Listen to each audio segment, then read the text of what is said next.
Hello, everyone, and welcome to the Lifestyle CEO Show. I'm your host, Donna Maria, the original Lifestyle CEO, and you have arrived at the show where we empower you to break all the rules, build your own corporate ladder, and create the life you love.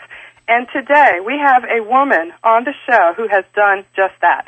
I need to say absolutely no more. All of you guys know what I do, trying to empower women, help them, inspire, and encourage them. I could just shut up right now and let today's guest just take it away. Oh, Donna Maria, how are you? I'm doing good. You guys know who that is? That's Paula Deen from the Food Network. From Food Network, yes. That's right. And the author, the magazine publisher, the restaurateur, the talk show host, and I'm sure there's other stuff coming. Movie star. I was in a movie. Movie star. That's right. Oh, that's my right. goodness. Well, this is wonderful. It's such a privilege for me to be here with you today, Donna. And I appreciate you and applaud you for encouraging women to pursue their dream. You know, for years, we were kind of looked on as the weaker sex. Mm-hmm. And I found that that's not the case at all. Women are very strong and powerful beings. Mm-hmm. In fact, all of our great male leaders were raised by a woman. Isn't that something? Yeah. Well, you know, I tell you, Paula, I'm surrounded by the Lady and Sons. I have your books here. I have your bio here. And yesterday, I have to tell you, I cooked one of your recipes. I'm going to tell everybody which one it was. It was so delicious, and my husband loved it. What was it? But, you know, the Lifestyle CEO, the listeners to this show, as you know, are Lifestyle CEOs. They are people who are owning and managing a business, not solely for financial reasons, although that's important, but also to enjoy the benefits of independence, flexibility, and fun. And no one really needs that more than moms. Right. And you are such a perfect illustration of what one mom can do when she really puts her mind to it and is just determined to create a legacy for her children while she's doing something that she loves. Now, I want to start, if you don't mind, by taking people back to, I guess about 1989 when you were dealing with, I think it was some agoraphobia, and you also were going through a divorce at the time. Tell me what that was like and how you got this idea for making food to sell. Well, I was pulling myself out of a 20-year run of agoraphobia. I was at 40 years old, and I tell you what, I remember the day I got up and said, you cannot continue to live like this, Paula. You're going to die if you don't do something. And I got up that morning, Donna Maria, and the Serenity Prayer went through my head. Mm-hmm. And I had heard this prayer for years, but this particular morning, it all made sense. Mm-hmm. It all made perfect sense. And no, there was some things I couldn't control. I couldn't control my death, my children's death, everybody I loved. But God had not promised us more than today. And that's what I had, and I was going to try to go out and live it. And it was not an instant thing, you know. It took time for me to really make full circle and come out to the as the person that I had started.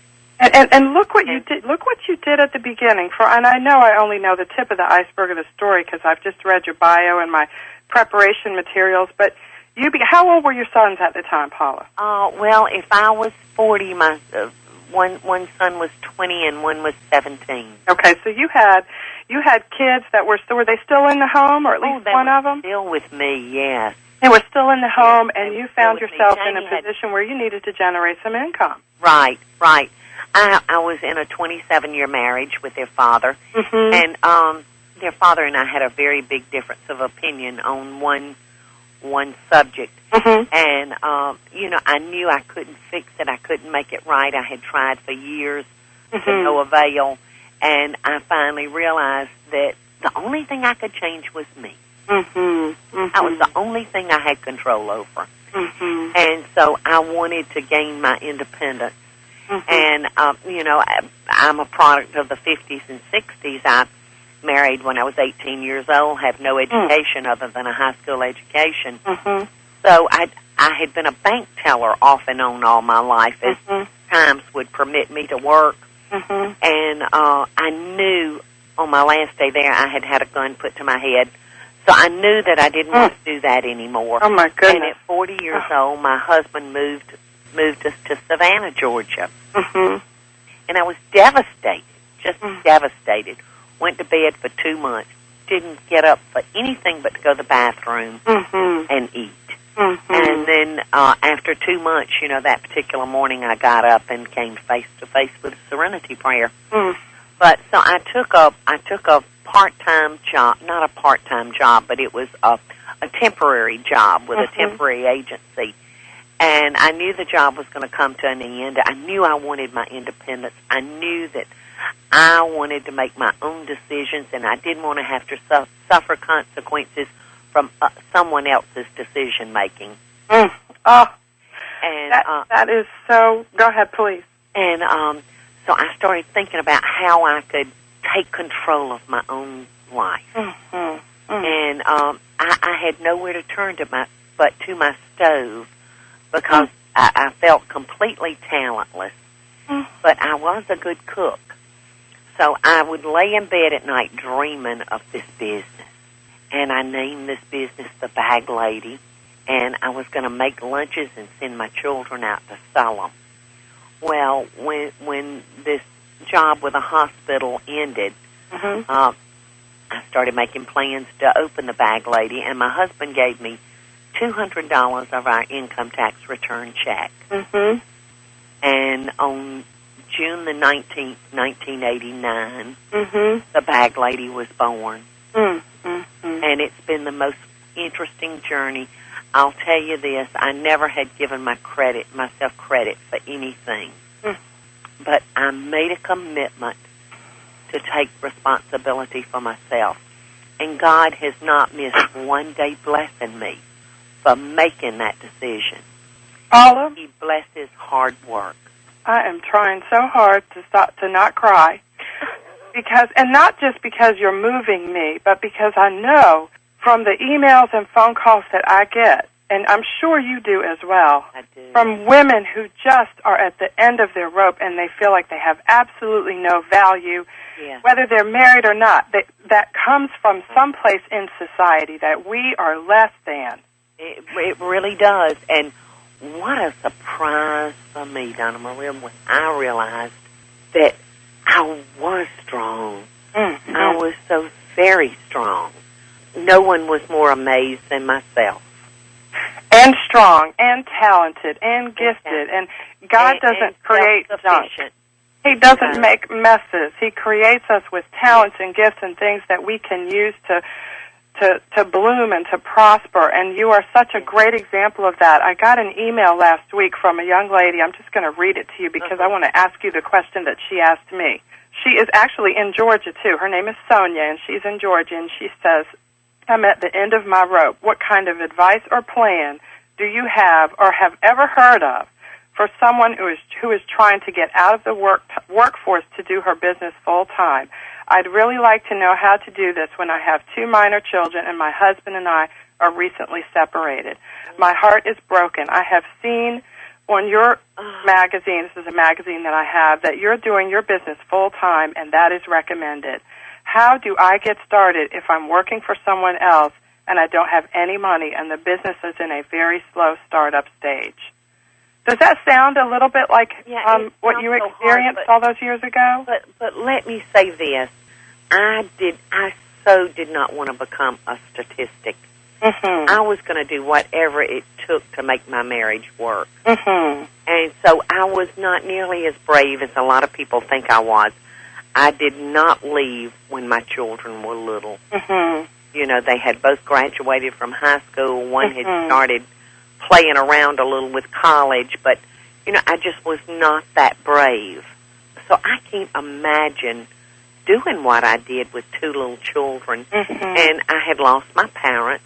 They died very young. Mm-hmm. So I didn't have anybody to really help me with my children. Mm-hmm. You know, if my children couldn't go somewhere, then I didn't go. Mm-hmm. Because I didn't have a mother that would help me with them. So, you know, I just can't imagine. But if she's got the love and support of a family, of parents that can offer her encouragement.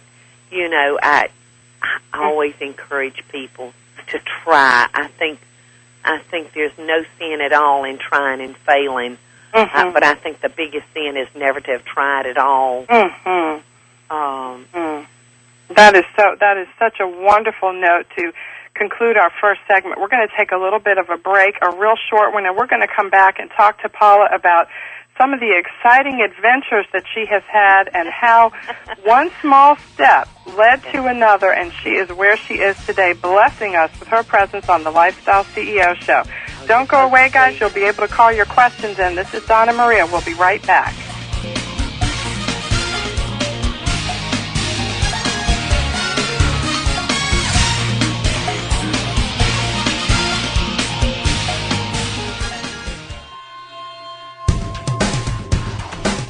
Want to stay on top of what's new in the radio industry? Sign up for a free subscription to the Future of Talk Radio, available exclusively to listeners of globaltalkradio.com, and find out what's new in the world of online radio.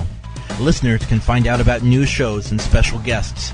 People with something special to offer can find out how to become a guest and how to prepare for an interview. And prospective hosts will find a valuable resource for everything from planning a new program to selecting topics and guests, recouping expenses by selling advertising, and more. Sign up today for your free subscription to the Future of Talk Radio by visiting www.globaltalkradio.com and learn about the future of talk radio today.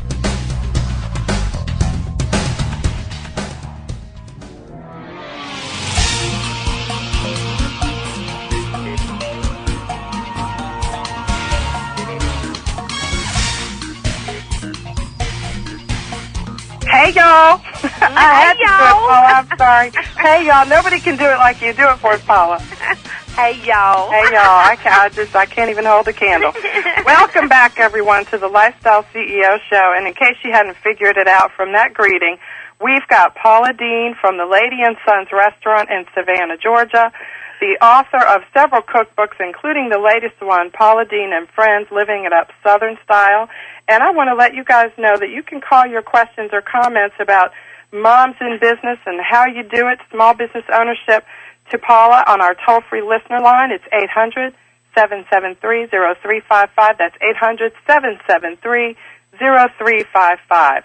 Paula, we talked a little bit during our first segment about some of the struggles that you went through and some of the decisions that you made early on to take responsibility for your future. And one of the first things you did after you opened your restaurant was you self-published a book. Can you tell us a little bit about that? Yeah, you know, people ask me all the time, Donna Maria, could I tell them, could I help them get a book published? They had written this book. Well, let me tell you. I had been in business 5, 6, 7, 8 years when I decided that my next step was to write a book. I had so many people that came into the restaurant and said, oh, I'd love this recipe and I'd love that recipe. Mm-hmm. And, you know, I said, just bear with me because I'm going to write a cookbook. And I had no idea that anyone would be interested in it other than just the guests that came into the restaurant. Mm-hmm. So I never considered approaching anybody. I just hired this lady that had a desktop publishing company here in town so that she could type it and put it to print for me. Mm-hmm. And then I went down to the local printer and made a deal with them on the printing of my book. And I had saved up $20,000 to use for this book. Mm-hmm. And it got printed up, and it had been out 2 weeks. And there was so much going on in Savannah. At the time, Clint Eastwood was in town filming Midnight in the Garden of Good and Evil. Right. A lot of executives from Random House were down because they published this book, and it was just a huge hit.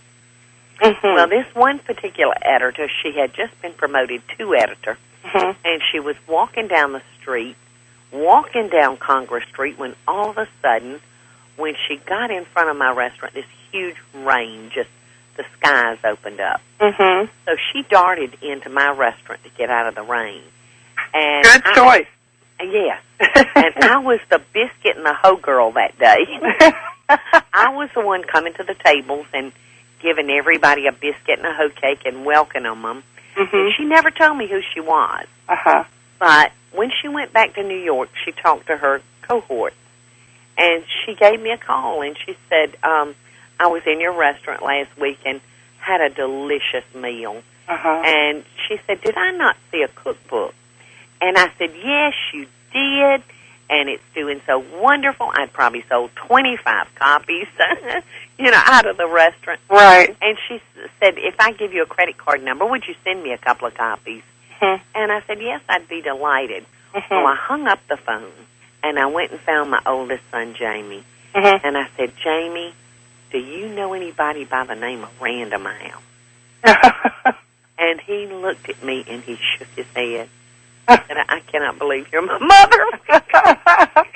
Time to put the hoe cakes down, baby.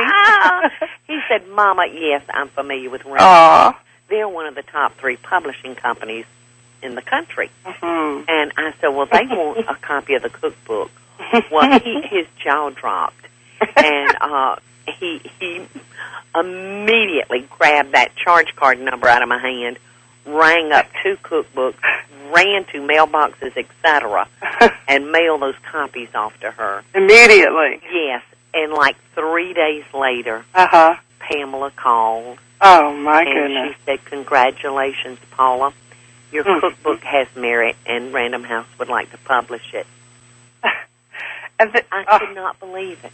That's such a wonderful indicator of what can happen when you just put yourself out there. Right, when you just work, when you're just willing to work. And so people asked me after my book came out and it had done so well, could I help them? How do I get a book published? And you know what my answer was? What? Hell, I don't know. Open a restaurant and pray for rain. Oh my goodness! Well, it's funny because when I had self-published a book back in the late '90s, it was a little book on making cosmetics, and it had little recipes in it for how to make creams and lotions, and and make them by hand from scratch with really luscious ingredients. And it's not if you can make gravy, you can make a jar of cream. And I wrote this book, and I remember the first sale I got was in Germany, so I started thinking of myself as an international author. And then, about a year and a half later, a publishing house did call and just said, we were just wondering if you might be interested in talking with us about publishing your book. And, of course, I said, well, yes, ma'am, I certainly am. What should I do next? And meanwhile, I was jumping around my house.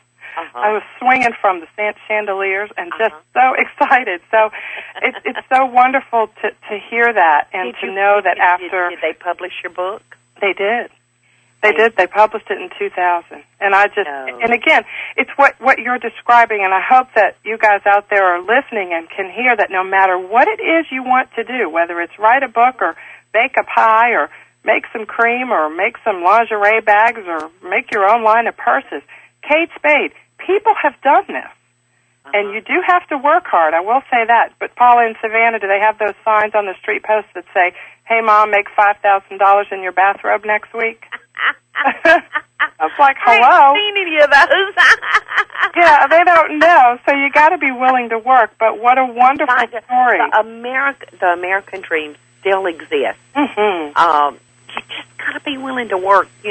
I think we Americans have really put patience on the back burner. We want everything now. We want it instant.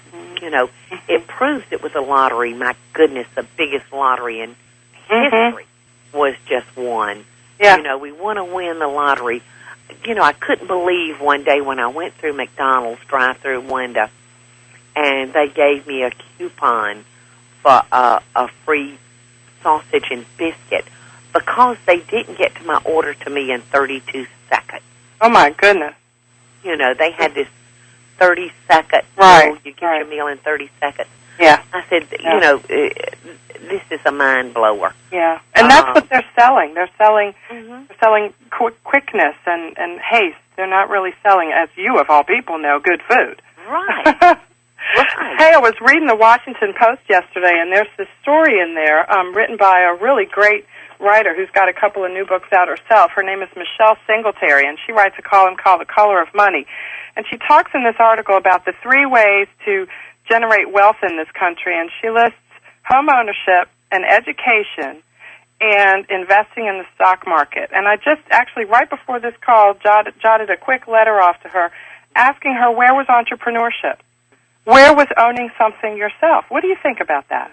Absolutely, but I think her advice is, she's on the mark there. Mm-hmm. Yeah, I think definitely so. If you can get a home and an education and invest in the stock market, and I have always just felt, well, not always, but recently in my life, that owning something yourself that you can generate revenue from is also a great thing to do. Well, I think the country was built on entrepreneurship, don't you? It's sad to see, though, but a lot of big corporations are, snuffing the life out of mom and pop operations. But being able to think outside the box.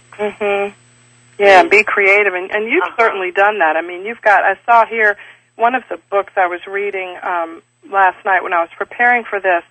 There was a foreword or an acknowledgement written by one of your sons that talked about your 20-hour workday sometime. Oh, my goodness. My children behind my back wrote a tribute to me and had the printer slip it into my book. Oh, you hadn't seen that? I know I had not seen it. Oh, it was beautiful. It was. Oh, I've since seen it, but no. When my children and I were walking down the street to the printers to pick up the first 3 copies that he had printed off for us to look at, Jamie said, "Mom, I bet you $5 you're going to cry." And I said, "Bet you $5 I'm not." Right. I said, "I am just so glad, to have put this baby to bed and it's coming out." So we walked a few more steps. He said, "Mama, I bet you $100 you're going to cry." And we stopped, and it just so happened we were in the middle of a street. We were in the intersection of a street. And we stopped and shook hands, and I said, "No, I'm not going to cry, son." Well, we walked into that printing shop, and he put these 3 books, one in each of our hands. And I remember looking down and smearing the ink because it was still wet from touching it. And my son said, "Mama, open to page 4. And I opened the book. I could not believe what they had written. Yeah, it's a beautiful tribute for those of you who would like to get a great cookbook as well as know what's giving Paula such pause right now. You need to get the Lady and Son Savannah Country Cookbook. It's actually available as a 2-book set with the Lady and Sons 2. So there's a 2-book set here, and I got my copy yesterday from a local bookstore here, and I've just been enjoying it. And I want to let you guys know that we've got the phone lines opened up. You can call at 800-773-0355. And for people who do call in, you will be entered to win your very own copy of Paula Deen's latest cookbook, Paula Deen and Friends Living It Up Southern Style. And not only the cookbook, you guys, but it's autographed by Paula herself. So you'll want to take a look at that. Wonderful, Donna Maria. Well, your assistants were so wonderful in helping me set this up, and thank you to Brandon and Teresa for being so great. Aren't they wonderful? And I tell you what, I've got something else that I'd like to share before we have to leave. Please do. I'm working on my memoirs, and that book will be out next year, and I'm sharing from my toenails up. Oh, and we're going to hear the whole story. You're going to hear the whole story, baby. Oh, well, I can't wait. I'm going to be looking for that, and I know that everyone else is, too. And we have got just about a minute or so to go to break. You guys know that Paula has been on Good Morning America. She's been on QVC, and she has also been on The Oprah Show. Now, those are great enough, but she's got her own cooking show, her very own, and I saw you having Thanksgiving dinner with Emerald and Rachel Ray and the sommelier and all those people, and I just wanted to, it was just wonderful. We're going to take a break, and we're going to come back and talk to Paula about her experiences in television, and we're going to get some more advice from one of America's greatest female entrepreneurs. This is the Lifestyle CEO Show, and we'll be right back.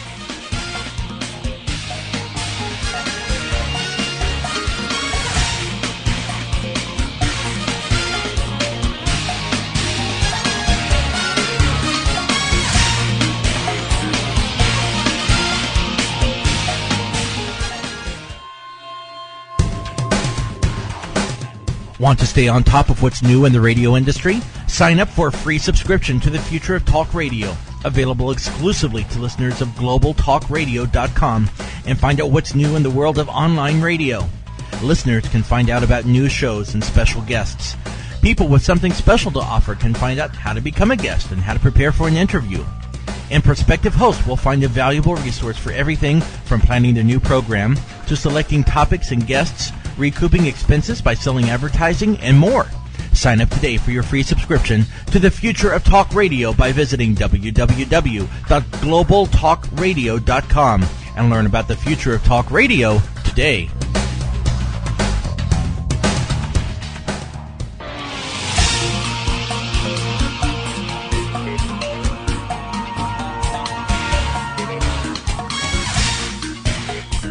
Welcome back, everybody, to the Lifestyle CEO Show. I'm your host, Donna Maria, and we have got a fantastic woman on our show today, the one and only incomparable Paula Deen of the Food Network's Cooking with Paula, a wonderful show. And I want to share, if you don't mind, Paula, how I discovered your show.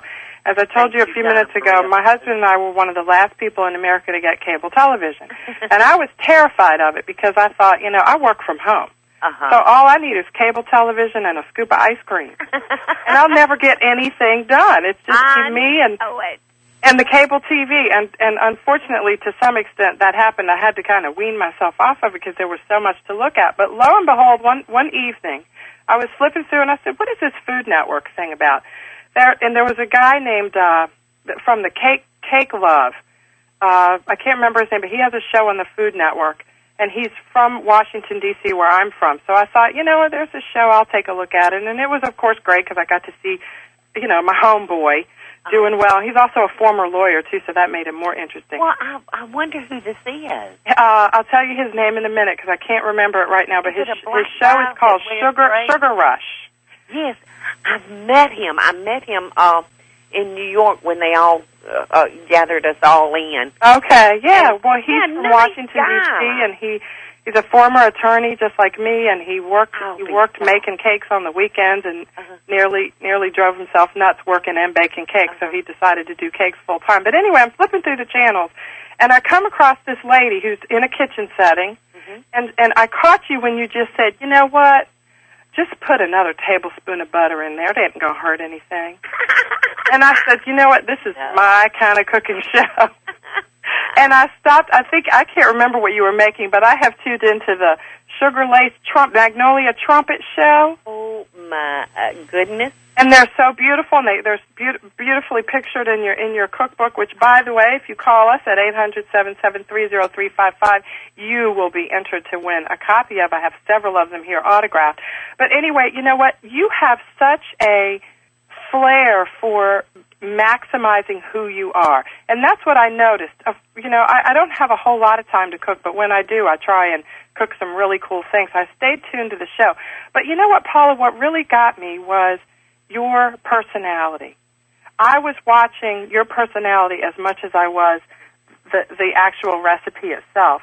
And I would imagine that has served you well no matter what you've done, from QVC to Oprah to your own show to your books to being a star in a movie, Elizabethtown, right? Yes. And so share with us, if you would, for all the women out there who we all have a personality, share with us, if you would, some of your tips for making the most of who you are, who God created you to be, and making that an asset for yourself. I'll have to tell you that I am ever so grateful for the legacy that my father left me. My daddy was 40 when he died. My mother died 4 years later at 44. So they were still young. They had not built anything. So my brother and I were left with very, very little money. Is this Bubba? Yes, this is my brother Bubba. My brother was 12 when our daddy died and 16 when our mother died. Oh, my. And so it was extremely, extremely hard. And like I said, they really left us no money. But my daddy left me something that money cannot buy. And my daddy was this man that everybody loved him that met him. He always had a big, beautiful smile on his face and a laugh that was just contagious. And he was kind, and he was just good to the bone as far as a person goes. And, you know, I remember coming home, Donna Maria, from high school with these most horrible report cards. I was making A's in my social life. Okay. But I was making D's and F's on my report card. Okay. Because I didn't give two flips about it. Uh-huh. But I would come in and I'd say, "Oh, Daddy, I have failed algebra again." And, you know, I remember him saying to me, "Well, Paula, honey, that's all right. I was not good at algebra either." But you know what he would not tolerate? He would never tolerate me being rude to anybody. Or not making somebody feel good. Right. Being in our presence. Right. And I will forever be grateful for that. Because he taught me how to treat people. And I think that'll carry you a long way in life. Well, thank you for sharing that. Turning to your show is like walking into your kitchen. In fact, when I was watching, I remember thinking, this must be her real kitchen. And I don't know, I can't imagine that it was. I'm sure they have a set and everything. It's not, and it just kills people. When I have to tell them that, no, that's not my kitchen. When we got the show, I didn't have a filmable kitchen. You know, I had a very traditional kitchen with a stove against the wall, and we shot some pilots, and they were not good at all. So Gordon Elliott, my producer, had this home in Millbrook, New York, and he said, "Paula, I got the space." He said, "But the kitchen's just butt ugly." He said, "I'll have to renovate it." But he said, "I will put you in the perfect kitchen for a Southern woman." And he did. And then he went out and built this fabulous garden where I could barbecue and had my flowers and my herbs. And so we did this. We completed 4 seasons there. And in the meantime, my husband Michael and I had built our dream home, got it completed, and got moved in. And so the Thanksgiving special was the kickoff of shooting my show here in my real house. Really? And that was this past one? That was this past Thanksgiving special. If you saw it, that's my real kitchen in our real home. And I just completed the 5th season. And that 5th season was shot all here in my house. 5 seasons. I am really late to this party. It's such a shame. You're a little late, girl, but that's all right. I'm going back to like 2002. I'm like, where have I been? Having babies, that's what. Yeah, you're busy patting bottoms and wiping noses. Yeah. Well, tell me more about, if you would, Paula, tell me more about what happened after you got your book published. Share a little bit more of your road to where you are today. Well, you got your first book published. Yeah, and I made mention to Pamela Cannon, my editor, that I would love to go on QVC. And I remember her saying, "Well, what's QVC?" And I said, "You know, it's that home shopping network." She was like me. She has the cable yet. Yeah. And so she said, "Okay, let me call you back." Like in a week, she called me. She said, "Okay, it's all set. You're going to QVC." Well, I have appeared more than 50 times on that network, and just incredible sales. I know one day we sold 70,000 books. In one day? In one day, yeah. Did you have that many? Do you know my books have now sold, they're up around 3.8 million. Why do you think that is? With so many, I mean, I know I have a personal thought on that, but tell me, what do you think it is about your cookbooks that people are so drawn to? Well, I think, it's real simple for me. I have a love affair with good, honest food.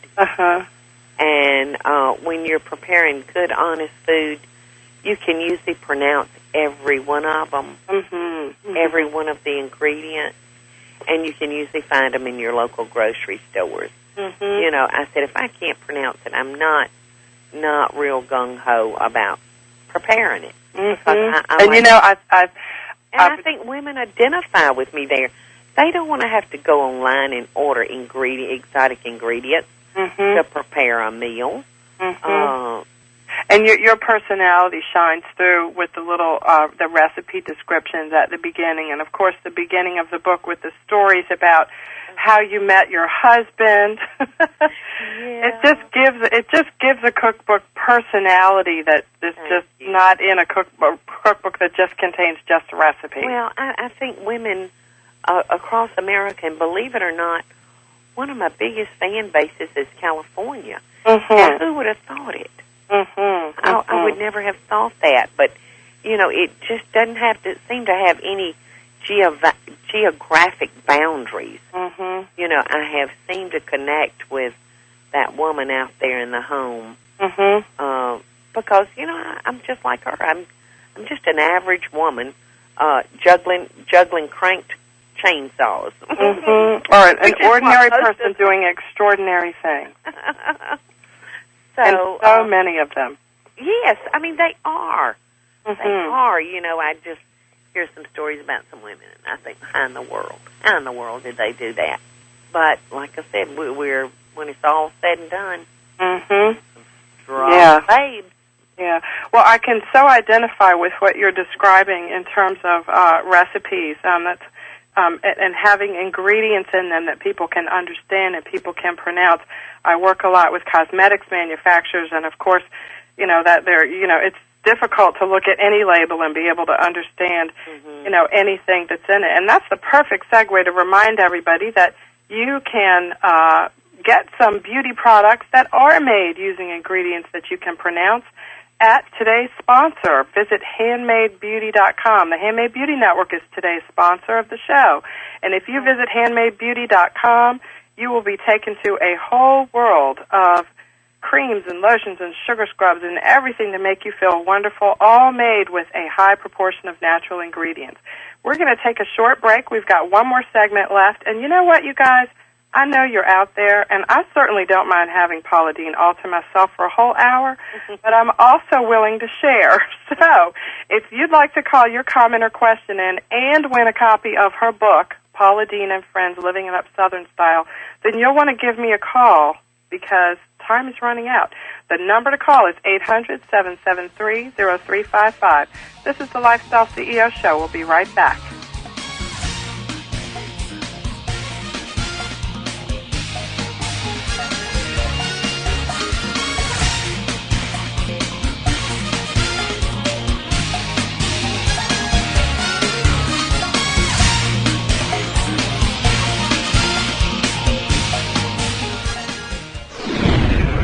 You're listening to GlobalTalkRadio.com.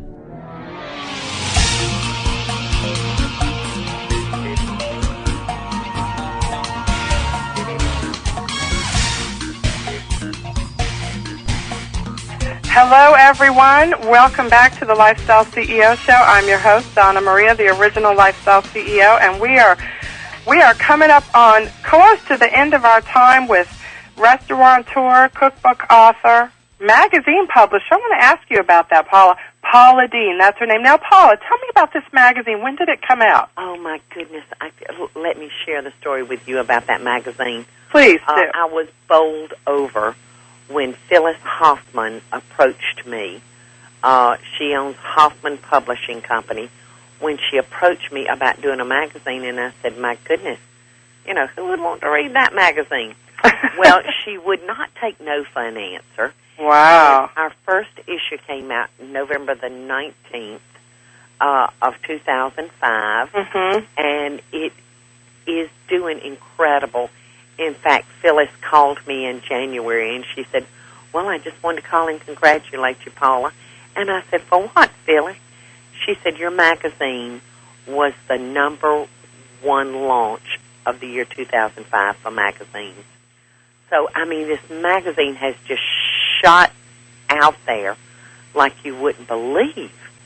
And I'm so proud of it.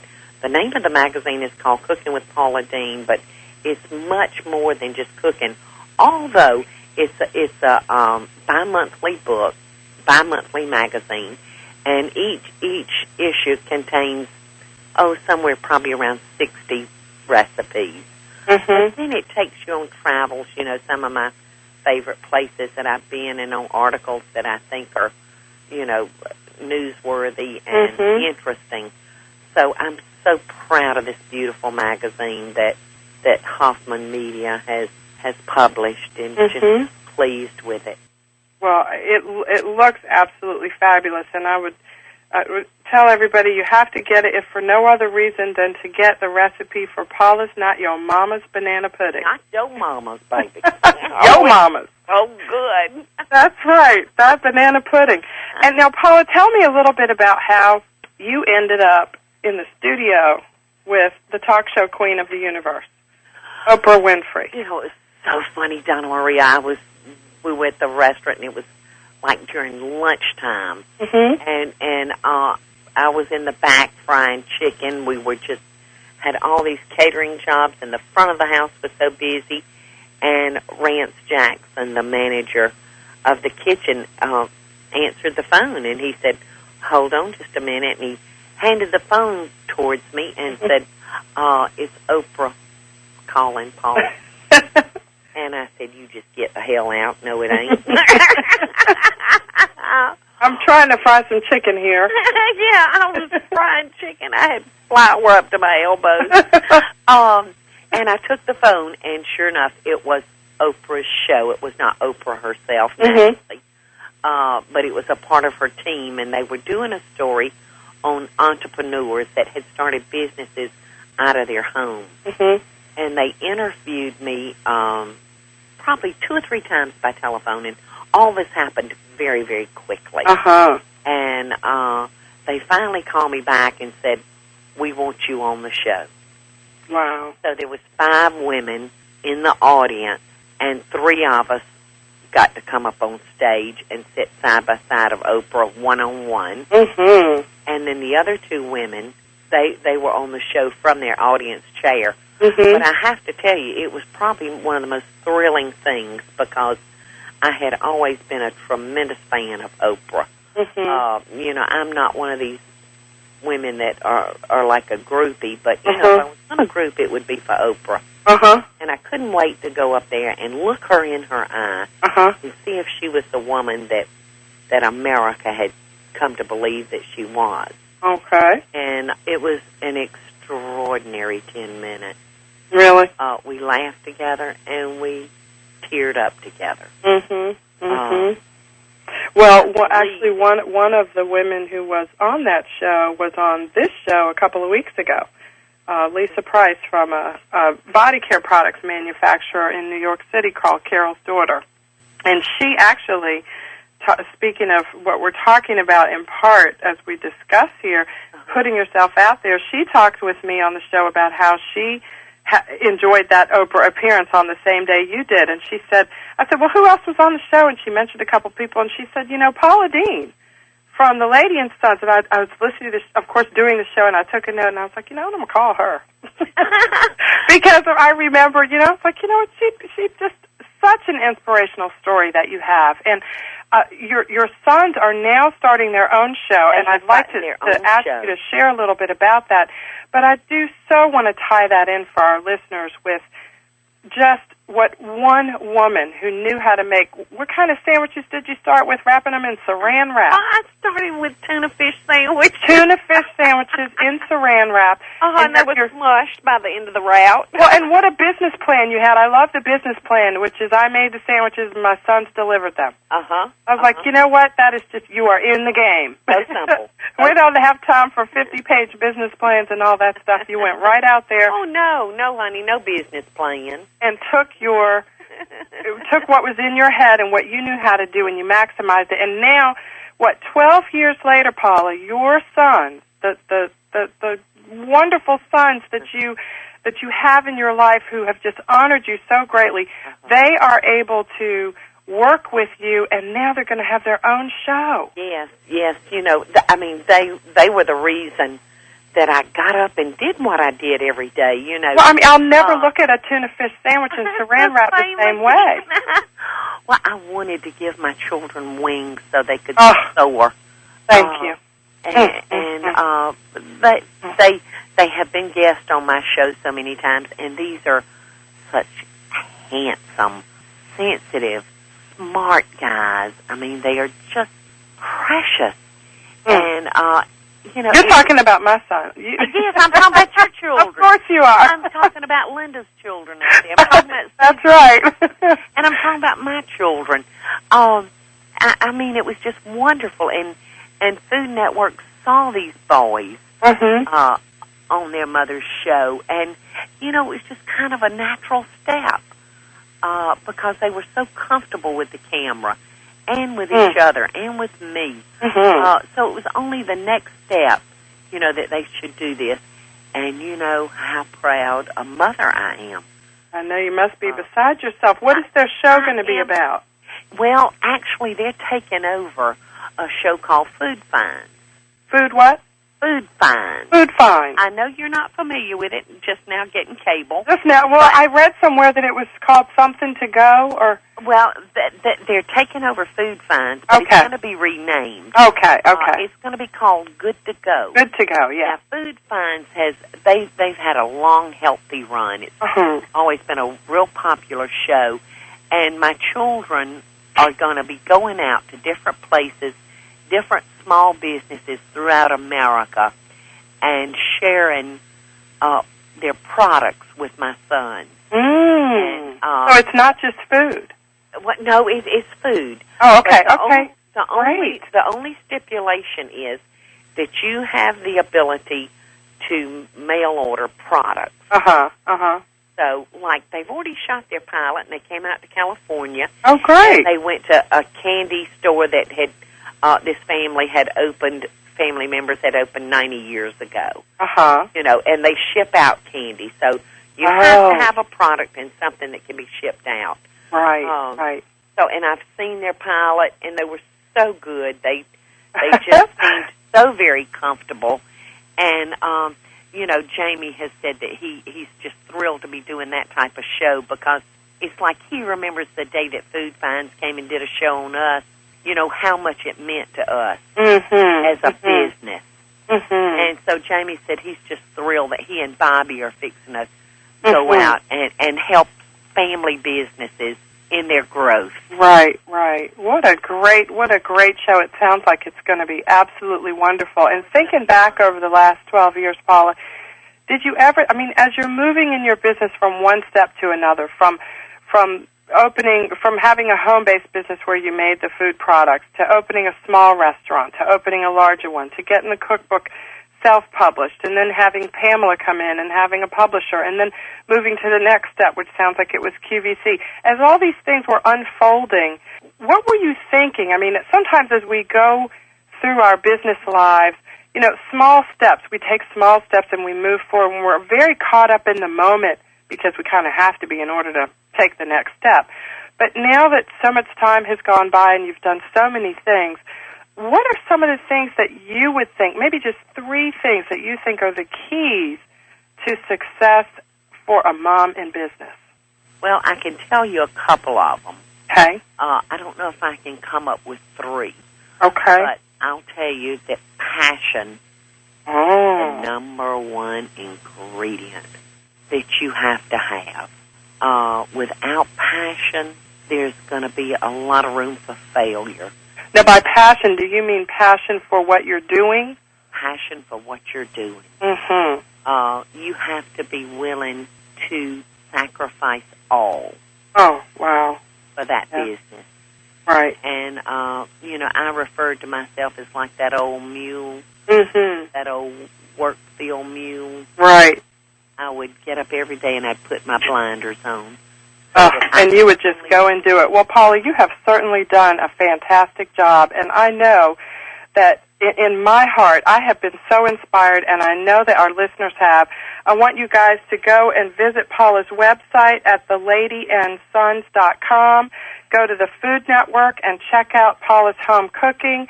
Get her new cookbook and look for her memoirs next year. And if you get to the movies to see Elizabethtown, get there at the beginning because Paula's movie debut is at the beginning. Paula, thank you so much for joining us. You're welcome, and tell everybody I want them to come to the Lady and Sons. And then this past year, I opened up a fabulous new restaurant with my brother called Uncle Bubba's Oyster House. Well, is that in Savannah, right too? We in will try to get there. Thank you so much, Paula. Thank you, my dear. You have a blessed day. Thank you, and y'all tune in next week. I've got some great guests coming up. This is Donna Marie on the Lifestyle CEO Show. Break all the rules, build your own corporate ladder, and create the life you love. See you next week, guys.